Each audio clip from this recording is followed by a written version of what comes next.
My husband threw wine in my face when I refused to pay the tea bill at the luxury restaurant his mother took us to. Pay the bill or this ends here, he snapped, while his mother laughed. But what happened next left everyone speechless. I never thought a glass of wine could shatter my entire world, but that night, it wasn't just Cabernet Matthew threw in my face, it was 15 years of lies, control, and a betrayal so deep it still makes my stomach churn. You're embarrassing me, Matthew hissed, his fingers tightening around his wine glass. We were at Lady Jardin, one of Boston's most exclusive restaurants, the kind of place where the air itself felt expensive. His mother, Brooke, sat across from us, her crimson lips twisted into a smirk that just turned my stomach. I took a deep breath, trying to steady myself. After 15 years of marriage, I knew this moment, right here, would define everything. I can't pay for this dinner, Matthew, I told him, my voice as calm as I could make it. You know I've been helping my sister with her medical bills. I don't have $3,000 to spare right now. The truth? I'd been quietly building my escape fund, squirreling away money from my interior design business. Leah's cancer treatments were real, yes, but they weren't consuming all my resources like I'd led Matthew to believe. Each time he demanded I pay for another extravagant dinner or designer suit, I just added more to my hidden savings. Always excuses, Brooke chimed in, swirling her wine. Her voice dripped with that same condescension I'd endured for years. Matthew told me you've been quite successful with your little decorating business. Surely you can treat your mother-in-law to one special dinner. I looked around the restaurant, the other diners in their expensive attire, the soft classical music, the perfectly arranged table settings. Everything about this place screamed old money privilege. Brooke's natural habitat. She had orchestrated this entire evening, knowing exactly what she was doing. I said no. My voice was quiet, but it was firm. The change in Matthew's face was immediate. His carefully maintained facade of sophistication cracked, revealing the raw rage beneath. In one fluid motion, he lifted his glass of Cabernet and threw the contents directly in my face. The wine was cold against my skin, instantly staining my cream-colored blouse crimson. Gasps erupted from nearby tables. Brooke's laugh cut through the shocked silence like a knife. Pay the bill, Matthew demanded, his voice low and menacing, or this marriage ends right here. I reached up slowly, wiping the wine from my eyes. My hands were steady, surprisingly steady.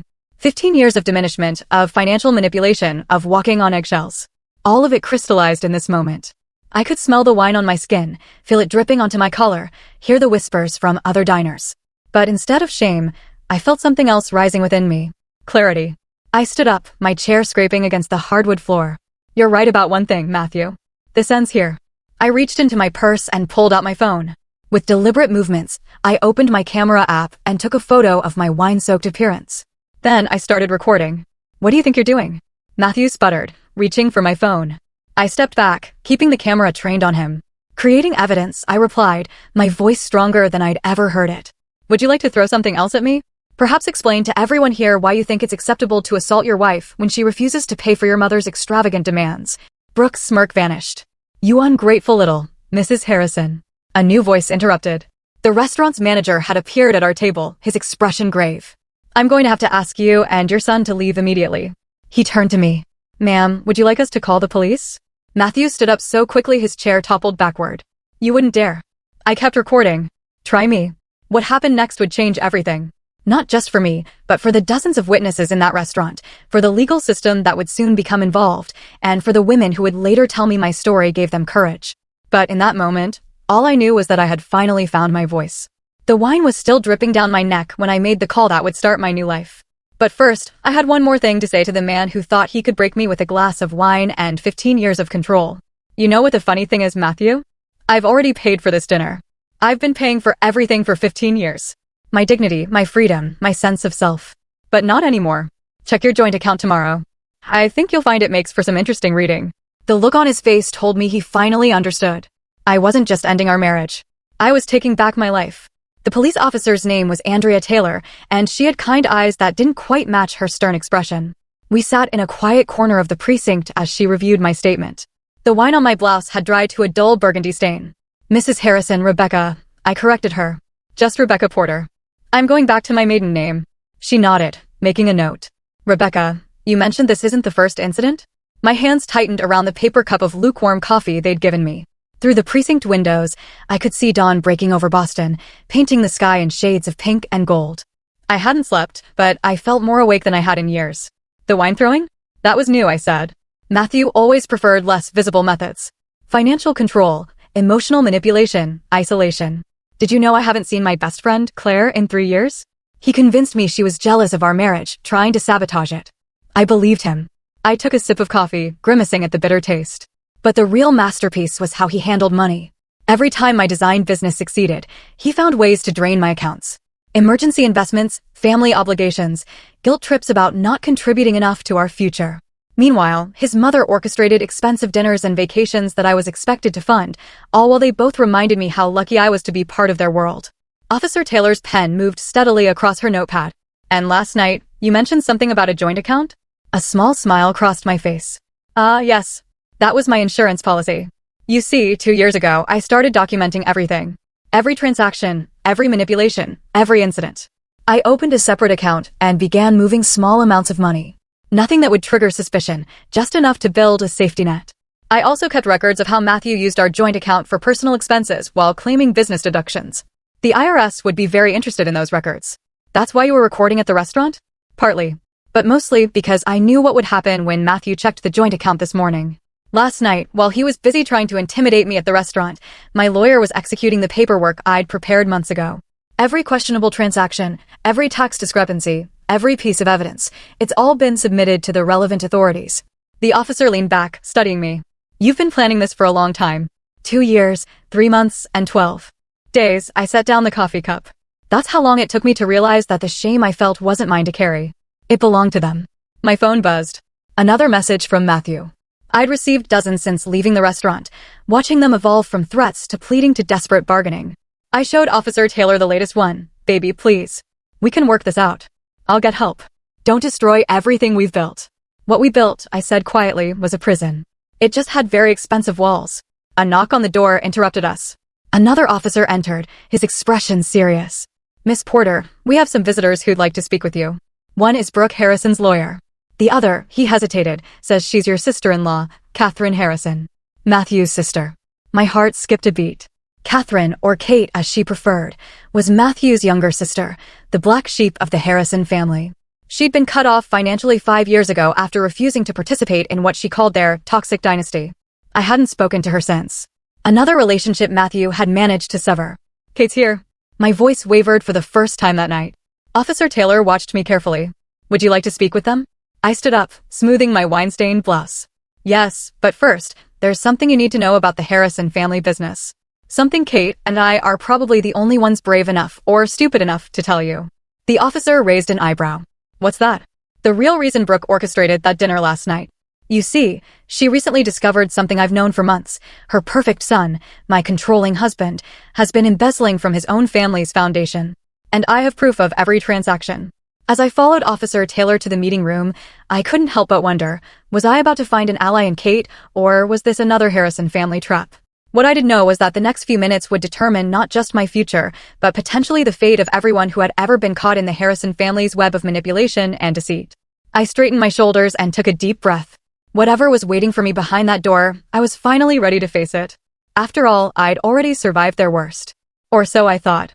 But what Kate was about to tell me would change everything I thought I knew about the past 15 years of my life.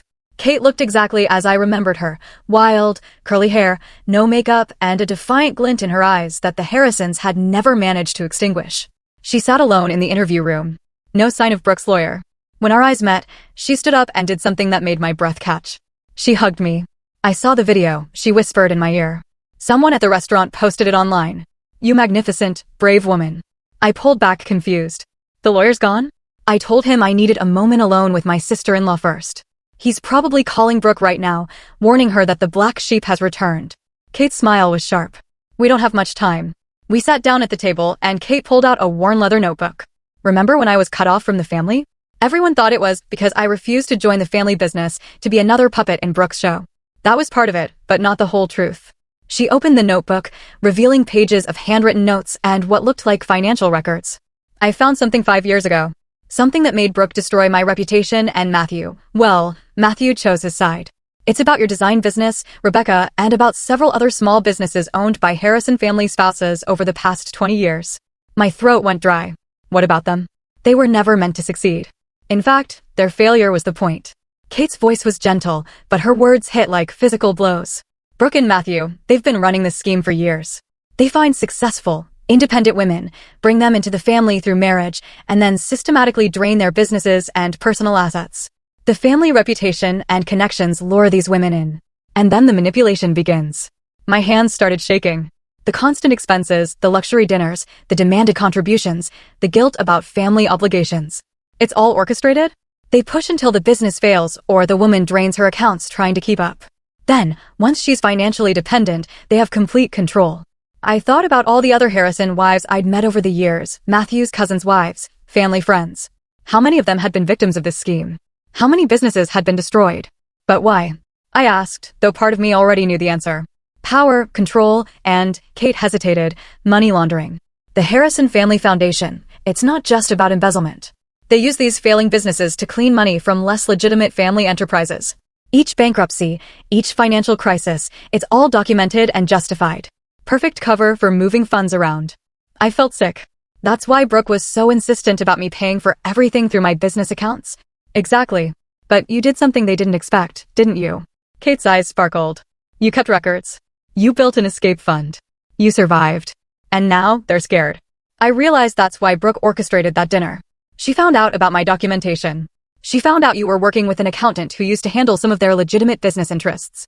Malcolm Jones. The name hit me like a thunderbolt. Malcolm had approached me 6 months ago, claiming he'd noticed irregularities in how the Harrison family interacted with my business accounts.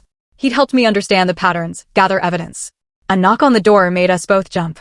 Officer Taylor entered, her expression serious. Rebecca, we just got a call from your sister Leah's nurse. There's been an incident at the hospital. My heart stopped. What kind of incident? Someone tried to access her room claiming to be family. When they were denied entry, they became aggressive. Security intervened, but Matthew, Kate, and I said simultaneously. We need to move quickly, Kate said, standing. There's more you need to know, but right now we need to get to the hospital. Leah isn't just your sister, Rebecca. She's a witness. 3 years ago, before her cancer diagnosis, she worked as a bookkeeper for one of the Harrison subsidiary companies. The pieces started falling into place. Leah's sudden illness, the timing of her cancer diagnosis right after she'd left the Harrison company, Matthew's insistence on being involved in her medical care. Oh God, I whispered. They've been monitoring her all this time, haven't they? Using her illness to control me? Kate squeezed my hand. We're going to end this, Rebecca. But first, we need to get to Leah. As we rushed out of the police station, my phone buzzed with a text from an unknown number. The message contained only 4 words, but they made my blood run cold. You should have paid. What waited for us at the hospital would test everything I thought I knew about love, loyalty, and the true price of freedom. But this time, I wasn't facing it alone. The hospital corridor seemed endless as Kate and I ran toward Leah's room, Officer Taylor close behind us. The fluorescent lights cast harsh shadows, making everything feel surreal. My wine-stained blouse drew curious glances from hospital staff, but I barely noticed. All I could think about was my sister. Leah had always been the strong one. Even through her cancer treatments, she'd maintained her quiet dignity, her gentle humor. Now I understood why she'd given me those odd, searching looks whenever Matthew visited her in the hospital. She'd known. She'd known all along. We rounded the corner to her floor and found 2 security guards outside her room. My heart lurched when I saw the disarray in the hallway, a knocked-over cart, scattered medical supplies. But it was the sound coming from Leah's room that made me break into a run. My sister's voice, clear and angry, I told you to get out. I burst into the room and froze.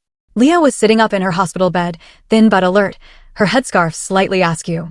Brooke Harrison stood at the foot of her bed, immaculate in designer clothes that probably cost more than Leah's monthly medical bills. But it was the 3rd person in the room that made my blood run cold, Malcolm Jones, the accountant who'd helped me gather evidence against the Harrisons. He stood beside Brooke, looking nothing like the sympathetic ally who'd guided me through documenting the family's financial abuses. Brooke's voice dripped honey-coated venom. How good of you to join us. We were just having a lovely chat with your sister about old times, about loyalty, about family secrets. Leah's eyes met mine, and I saw a lifetime of unspoken words pass between us. They tried to buy my silence, she said quietly. Again. The first time was 3 years ago, wasn't it? I moved to my sister's side, taking her hand. It was cold. Right before your diagnosis? Malcolm cleared his throat. Miss Porter, perhaps we could discuss this privately. There's been a misunderstanding about certain documents. You mean the documents you helped me collect? I cut him off. Tell me, Malcolm, was that Brooke's idea? Get close to me? Pretend to help me build a case, all while reporting back to the family? Figure out exactly what evidence I had. It's more complicated than that, he started. But Kate's laugh from the doorway cut him off. Is it, Malcolm? Because it seems pretty simple to me.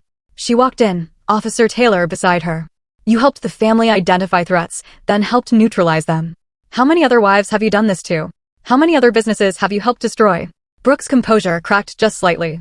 Catherine, still playing detective, I see. Did you tell Rebecca why you really started investigating the family? About your own failed business ventures. You mean the business you and Matthew sabotaged?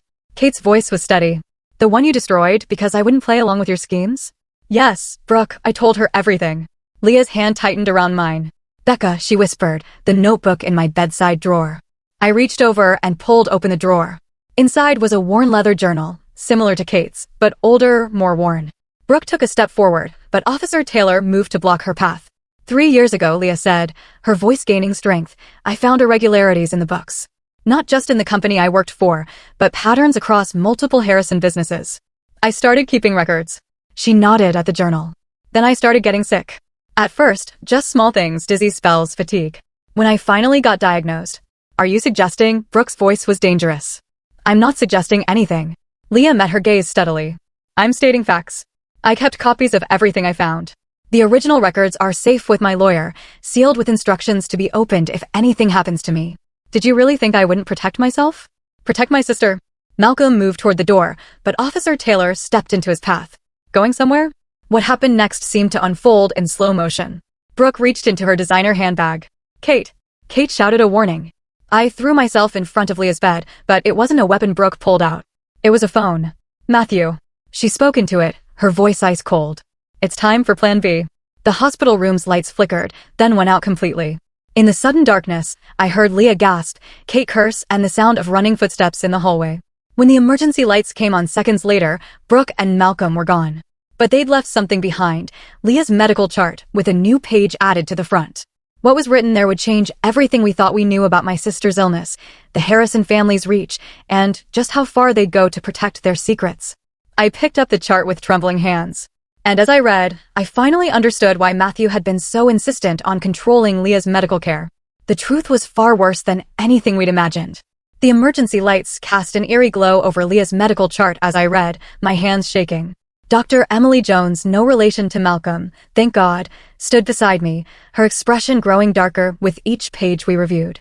These treatment protocols, she said, pointing to a series of entries, they're not standard for your type of lymphoma. In fact, she flipped through more pages, her frown deepening. Some of these medications shouldn't have been prescribed together at all. The combination would have. She stopped, looking up at Leah with horror. Would have what? I demanded, though part of me already knew. Would have mimicked and exacerbated symptoms of the cancer, Leah finished quietly. Making me sicker while making it look natural. Matthew insisted on using their family doctor for my prescriptions, said it was all covered by their private insurance. She laughed bitterly. I knew something was wrong when I started getting worse after each new medication, but by then I was too weak to fight it. Kate was examining the new page Brooke had left. Look at this. It's a liability waiver, backdated 3 years, with Leah's forged signature.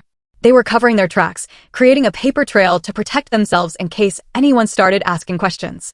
Officer Taylor took photos of every page while speaking quietly into her radio. 2 more officers had arrived and were taking statements from the hospital security guards about Brooke and Malcolm's exit. Your original doctor, Dr. Jones said suddenly, before the Harrison family doctor took over? Do you remember their name? Leah closed her eyes, thinking. Dr. Patel.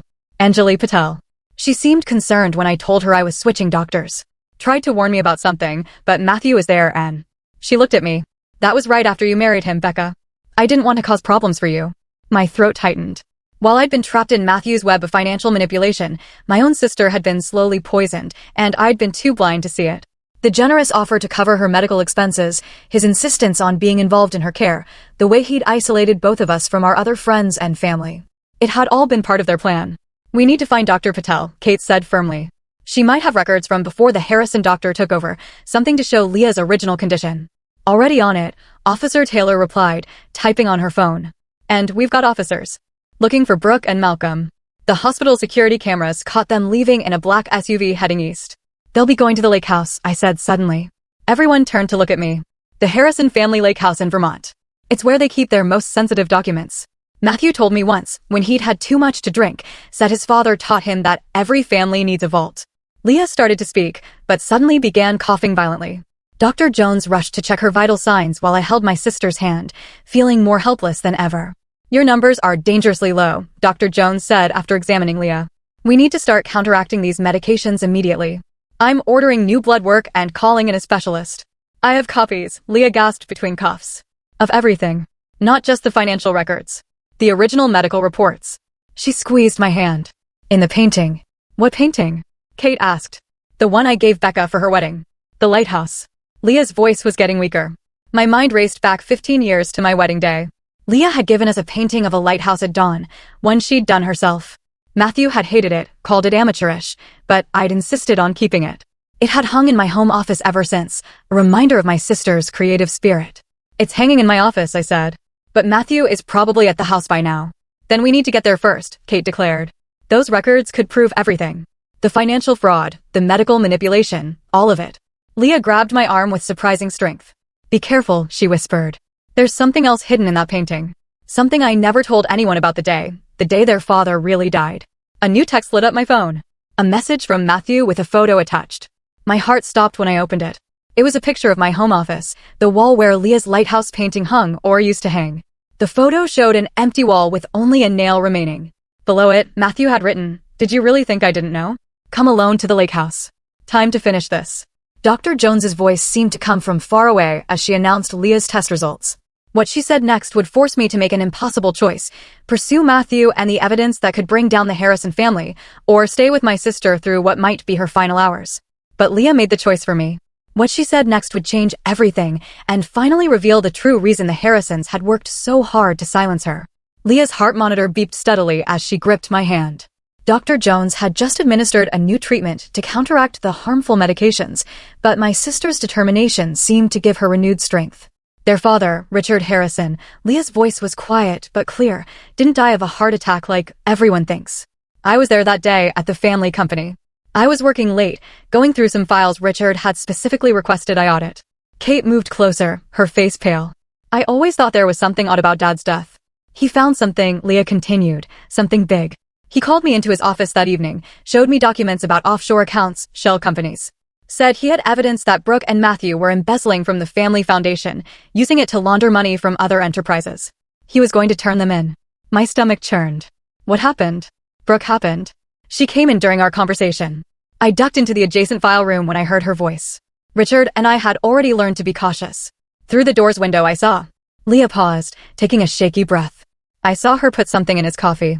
He collapsed minutes later. You witnessed our mother murder our father? Kate's voice cracked. I took photos with my phone, got videos of her calmly calling security, playing the grieving wife. I also managed to grab some of the documents Richard had shown me. That's what's hidden in the painting, Becca. Not just company records, but evidence of Richard's murder.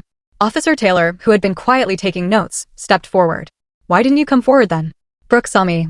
Not that day, but a week later. Made it very clear what would happen to my sister if I ever spoke up. Then, a few months later, Becca met Matthew. Leah looked at me apologetically. I tried to warn you, but you were so happy. By the time I realized what they were doing to you, they had already started poisoning me, making sure I stayed quiet, using my illness to control both of us. Dr. Jones checked Leah's latest test results.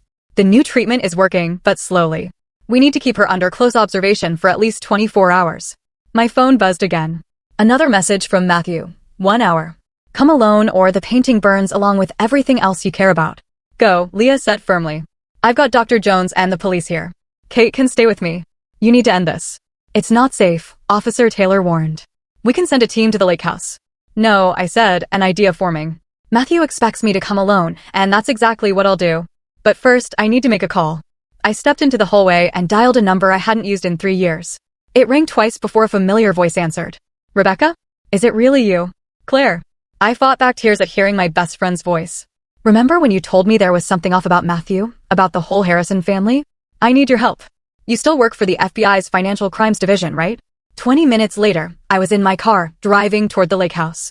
In my rearview mirror, I could see the unmarked vehicles following at a discreet distance. Claire's team coordinating with local law enforcement. My hands were steady on the wheel as I rehearsed the plan in my head. What Matthew didn't know was that while he'd been focused on Leah's painting, he'd missed something far more important. Something I discovered the night before when I'd finally gathered the courage to open the locked drawer in Brooke's antique desk at their main house. The contents of that drawer explained everything, why they'd chosen me, why they'd targeted other successful women over the years, and most importantly, where all the money had really gone. The lake house came into view, its imposing silhouette dark against the setting sun. Matthew's car was parked out front, along with Brooke's SUV. Through the large windows, I could see movement inside. They were waiting for me. I parked and took a deep breath, checking my phone one last time. A message from Kate. Leah is stabilizing. We found Dr. Patel. She's on her way to the hospital with her original records. Go get them, sis. As I walked toward the house, I felt strangely calm. Matthew thought he was drawing me into a trap, but he'd forgotten something crucial about me. Something that Brooke, in all her careful planning, had overlooked. Before I was Matthew's wife, before I was a victim of their schemes, I was Leah Porter's sister. And she hadn't been the only one keeping secrets all these years. I raised my hand to knock, the setting sun casting my shadow long across the porch. What waited for me inside would either be my undoing or my redemption. But first, I had a story to tell Matthew about another hidden painting, one that Brooke never knew existed, but would bring her entire empire crashing down. The lake house door opened before I could knock. Matthew stood there, his usual polished appearance slightly disheveled, his eyes wild. The familiar scent of expensive scotch wafted from him, his father's brand. How fitting. Where is it? I asked calmly, stepping inside. Your sister's amateur painting? He gestured to the living room where the lighthouse piece leaned against the stone fireplace. Brooke sat in her favorite armchair, looking like she was presiding over a board meeting rather than a hostage situation. Malcolm Jones paced near the windows, checking his phone nervously. Amateur. I allowed myself a small smile. That's what you always said.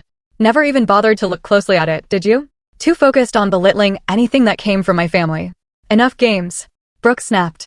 We know Leah hid documents inside it. Hand over any copies you've made, and we can discuss a mutually beneficial resolution. I walked over to the painting, studying it in the fading light. You know what I always loved about Leah's art? Her attention to detail. The way she layered things. Like this lighthouse. Did you ever notice it's not just one building? There's another structure reflected in the water, but it's slightly different. Almost like... Like what? Matthew demanded. Like she painted two different versions of the truth. The one above the water that everyone sees, and the one below, hidden but still there. I turned to face them. Kind of like your family, isn't it? Brooke stood, her patience visibly thinning. If you think Richard saw it too, didn't he? I cut her off. The hidden truth. That's why you killed him. The room went deadly silent. Malcolm stopped pacing. Leah told you? Brooke's voice was ice. Well, that was a mistake she won't live to regret. Did you really think we'd let her recover those new treatments she's receiving? Let's just say we have friends in many places. My heart clenched, but I kept my expression neutral. Actually, she didn't have to tell me anything. I already knew. You see, Richard Harrison wasn't just consulting with Leah that day. He was building a case, gathering allies. And one of those allies was my father. Matthew took a step forward. What are you talking about? Your father died in a car accident 12 years ago. Did he? I pulled out my phone and opened a photo. This was taken the day before Richard died. Security footage from a cafe in Burlington. I held it up, showing Richard Harrison sitting with my father, documents spread between them. Dad was a forensic accountant. He'd been tracking your family's activities for years. When he got too close, I let the sentence hang. Brooke's composure cracked just slightly. You're bluffing. Am I? Where do you think I learned to keep such detailed records, to build evidence so carefully? Dad taught me everything before you had him killed. And I've been planning this moment since the day Matthew first asked me out. I turned to my husband. Did you really think it was coincidence that you met me at that charity gala? That I just happened to be the successful businesswoman you were looking for? Matthew's face went pale. You knew all this time? I knew what you were. What your family did to successful women, how you trapped them, drained them, destroyed them. Leah wasn't just helping me gather evidence these past few years. She was helping me finish Dad's work. I walked to Brooke's chair and reached behind it, feeling for the hidden latch Dad had told me about years ago, the one Richard had shown him. A small panel in the wall clicked open. Richard didn't just keep evidence at the office, I said quietly. He kept his most damaging files right here, in his wife's favorite room, behind her favorite chair, watching her every day, waiting for the right moment. When he died, Dad took over. When they killed Dad, I stepped in. And now, suddenly, lights flooded the house from outside. Sirens wailed. Claire's voice came through a megaphone. FBI. The house is surrounded. Malcolm bolted for the door but was met by agents rushing in. Matthew lunged for the painting, but I was faster. I grabbed it and swung it hard, connecting with his jaw. He sprawled backwards, stunned more by the betrayal than the blow. Brooke remained seated, her face a mask of cold fury. You won't win, she said softly. You have no idea how far our influence reaches. I pulled out a final photo from my pocket and placed it in her lap. Her hands trembled as she recognized it. Richard and my father. But there was a third person in the photo, a young woman with wild, curly hair. Kate, Brooke whispered. Your own daughter? I nodded. She didn't just start investigating 5 years ago. She's been part of this since the beginning. Everything she did, getting cut off from the family, starting her own business and letting you destroy it, it was all to make you feel safe, to keep you from looking too closely at her real work. As the FBI agents moved in with handcuffs, I picked up Leah's painting. By the way, there aren't any documents hidden in here. Leah's art was always just art. Beautiful, honest, real. Everything your family couldn't understand or control. But what happened next would prove that even I hadn't uncovered all the Harrison family secrets. Brooke's last words to me before they took her away would lead to one final revelation.